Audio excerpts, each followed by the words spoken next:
What is up, everyone? I'm Justin, and today I have something pretty damn special for y'all. We were given new Stranger Things content this week. Not a book, not a movie, not a TV show, but a brand new scripted podcast that takes place in this crazy world the Duffer Brothers created in 2016. So today I'm going to be giving you my initial thoughts on the first episode of Rebel Robin, Surviving Hawkins.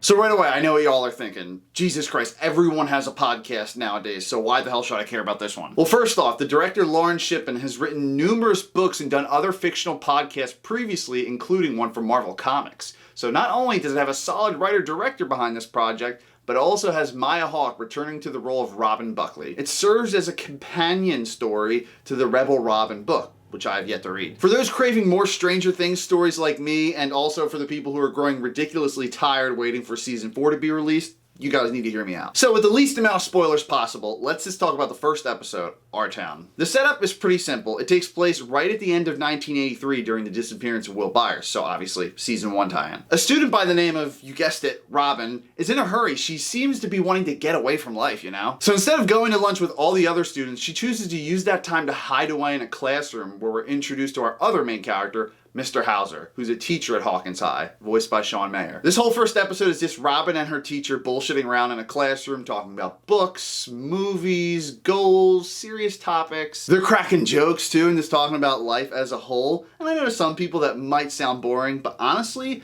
they crammed a lot of cool little tidbits into this 20-minute episode. I'm not gonna lie, I may be a little biased because Robin was one of my favorite characters in Stranger Things Season 3, so hearing how she traversed her way through high school under the radar is interesting as hell to me. You get to see things through the life of a girl who didn't fit in more ways than one, and I know a lot of us nerds out there can relate to that. Being that this girl is uninteresting and likes to slip by, it makes sense that we didn't hear about her character until this latest season. She starts talking about other popular characters in the Stranger Things universe like Nancy Wheeler, Steve Harrington, and believe it or not, she actually used to be really close with Barb back in the day. How cool is that? Side note, I also find it funny that 100 years ago, we as a society were listening to scripted radio dramas the exact same way these podcasts are being presented today. Vinyl records, VHS tapes, modern day radio dramas in the form of podcasts. I'm excited to see what makes a comeback next. I just really love this episode because it hit me on a personal level, knowing that in high school I had lunch periods where none of my friends happened to be in at the time.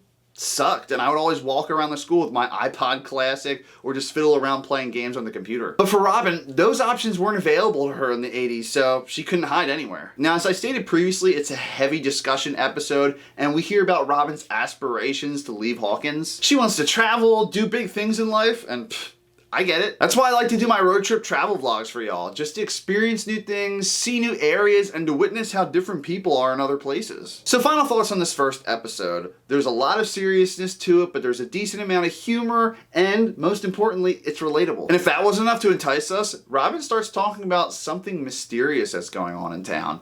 She feels that there's this dark presence looming around her. But I guess we'll have to wait until next week to see what happens with that. Now, if this series is just a discussion piece with her teacher every episode, I'm honestly here for it. I recommend this podcast to any Stranger Things fan. It is very good so far. So tune in next week to hear my thoughts on episode 2. And as always, everyone, thanks for watching.